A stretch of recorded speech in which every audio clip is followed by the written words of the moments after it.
Hello friends. मैं हूं doctor प्रतीक परीक और मैं जाइडस हॉस्पिटल्स में as a liver transplant physician काम करता हूं। आज का आज मैं बात करने जा रहा हूं सिरोसिस यानी लीवर की बीमारी में हमें क्या खाना चाहिए, क्या नहीं खाना चाहिए। हम अक्सर ये पेशेंट्स देखा करते हैं जो हमारे पास आते हैं, वो उनका मेन कंसर्न यही रहता है कि हम क्या खा सकते हैं, क्या नहीं खा सकते हैं। हाँ, कई बार गलतफ़हमियाँ है जो लोगों को खाने से रोकती है। एक्चुअली ऐसा कोई खुराक नहीं है जो लीवर की बीमारी में नहीं खाना चाहिए। हम अक्सर देखते हैं कि पेशेंट्स को दूध की आइटम बंद की जाती है, इवन रोटी सब्ज़ी बंद की जाती है, सिर्फ उबला हुआ खाना दिया जाता है और कम कैलोरी वाला, कम प्रोटीन वाला खाना दिया जा रहा है और इसके कारण वो कमज़ोर भी हो जाते हैं, उनकी मसल लॉस भी हो जाती है और उसके कारण उनको कॉम्प्लिकेशंस भी काफ़ी ज़्यादा होते हैं। तो इसीलिए ये गलतफ़हमी दूर करना काफ़ी आवश्यक है। तो सबसे पहली बात, अल्कोहल के अलावा ऐसी कोई चीज़ नहीं है जो लीवर का पेशेंट नहीं खा सकता है। सिरोसिस अगर आपको है तो आप अपना रूटीन घर का बनाया हुआ रोटी, दाल, चावल, सब्ज़ी सब खाना खा सकते हैं और उसको एकदम फीका बनाने की ज़रूरत नहीं है, मसाले वगैरह डाल सकते हैं। हाँ, पर ध्यान ये रखना है कि उसके अंदर नमक कम मात्रा में होनी चाहिए। नमक 2 से 4 ग्राम होनी चाहिए, क्योंकि अगर नमक ज़्यादा है तो वो पैरों में सूजन और पेट में पानी भरने का काम कर सकता है। तो इसलिए अगर आप नमक को नियंत्रित रखते हैं, सिर्फ दाल और सब्ज़ी के अंदर नमक डालते हैं, अब फ्रूट्स में या सलाड्स में या इवन बटर मिल्क के ऊपर अगर नमक नहीं डालते हैं तो आपको ये प्रॉब्लम नहीं आना चाहिए। तो आप फीका खाना मत बनाइए। दूसरी चीज़, दूध। हम हमारे सारे सिरोसिस के पेशेंट्स को लिवर ट्रांसप्लांट के पहले और लिवर ट्रांसप्लांट के लिए जब एडमिट है तब और उसके इमीडिएटली पोस्ट ऑपरेटिव से लेके लॉन्ग टर्म तक हम प्रोटीन का पाउडर दूध में डाल के उनको लेने की सलाह देते हैं। अगर आप प्रोटीन का पाउडर ले रहे हो और दूध के अंदर ले रहे हो, अगर अनलेस कि आपको सिग्निफिकेंट गैस या डायरिया हो रहा है तो ये आपके लिए हित में है।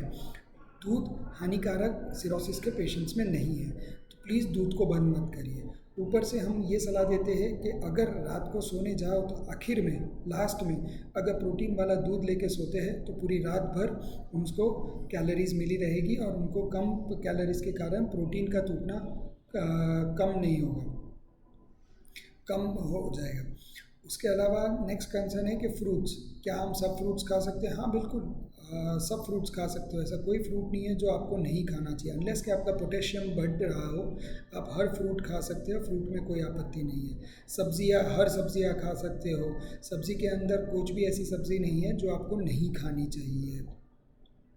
रही बात पानी की, कितना पानी पी सकते हो? अगर आपको पैर में सूजन नहीं है या पेट में पानी नहीं भर रहा है तो फिर आप पानी का नियंत्रण रखने की ज़रूरत नहीं है। पर अगर आपको पैर में सूजन आ रही है और पेट के अंदर पानी भर रहा है तो आपको सारी पानी नहीं, सारी प्रवाही को नियंत्रित करना चाहिए और अराउंड 1.5 से 2 लीटर के करीब पूरे दिन की प्रवाही होनी चाहिए, जिससे आपको पानी सुखाने के लिए दवाइयों का कम से कम सेवन करना पड़े।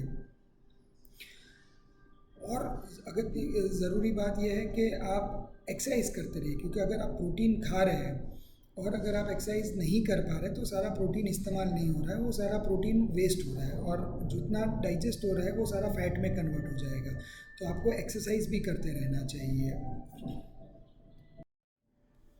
खाने के अलावा, क्योंकि सिरोसिस के अंदर हमारी बॉडी कमज़ोर होती है तो उसमें हम लोग को काफ़ी सारे विटामिन्स लेने रहते हैं, जैसे कि जिंक है, कैल्शियम है, विटामिन डी है, फॉलिक एसिड है, B12 है। ये सारे सारे विटामिन सप्लीमेंट्स आपको लेने चाहिए। उसके अलावा आपको रेगुलरली अपनी बॉडी का टेस्टिंग कराते रहना चाहिए। हर साल से 3 साल के बीच में डेक्सा स्कैन, यानी कि हड्डियाँ कितनी कमज़ोर है उसका स्कैन होता है। सीटी स्कैन करा के आपके मसल्स कितने स्ट्रांग है, मसल का कहाँ सूख रहे हैं कि नहीं सूख रहे, वो आप टेस्ट करवा सकते हैं। अक्सर होता ऐसा है कि आदमी मोटा होता है और मोटापे की वजह से हमको लगता नहीं है कि अंदर उनके स्नायु और हड्डियाँ कमज़ोर हो रही है, और ये सब टेस्ट करा के हमें पता चलता है कि सच में ये सारी चर्बी है, अंदर स्नायु और हड्डी काफ़ी कमज़ोर है। जो मोटे होते हैं, जिनको वेट लॉस की सलाह दी जाती है, उनको भी भूखा रहने की ज़रूरत नहीं है। वो अपने खाने का कैलोरीज़ का अमाउंट कम कर सकते हैं, पर प्रोटीन की प्रमाण तो 1 से सवा ग्राम पर केजी का तो प्रोटीन उनको लेना ही चाहिए। तो कुल मिला के खाने में नमक पानी और दारू के अलावा किसी चीज़ का नियंत्रण रखने की ज़रूरत नहीं है। आप सारे फ्रूट्स खाइए, सारे वेजिटेबल्स खाइए, वैरायटी ऑफ घर की बनी हुई आइटम्स खाइए, साफ़ सुथरी आइटम्स खाइए। बस खाली ध्यान रखिए कि ऐसी चीज़ें जिसके अंदर नमक आता है और हमें पता नहीं हो वो चीज़ नहीं खानी चाहिए। जैसे कि नमकीन होता है, बाहर का ब्रेड होती है, पापड़ होता है, अचार होता है, ये सब के अंदर नमक का प्रमाण काफ़ी ज़्यादा होता है और वो सब चीज़ें अवॉइड करिए। इसके अलावा अगर आपको डाइट के बारे में कोई भी कन्फ्यूजन है, कोई भी डाउट है, तो आप अपने डाइटिशियन से या लिवर स्पेशलिस्ट हेपेटोलॉजिस्ट से संपर्क करिए। पर आजू बाजू वाले की बात सुन के खाने का बंद मत करिए, ये आपके लिए हानिकारक है। Thank you. आई होप ये हमारे आपके काफ़ी सारे प्रॉब्लम सॉल्व कर देगा।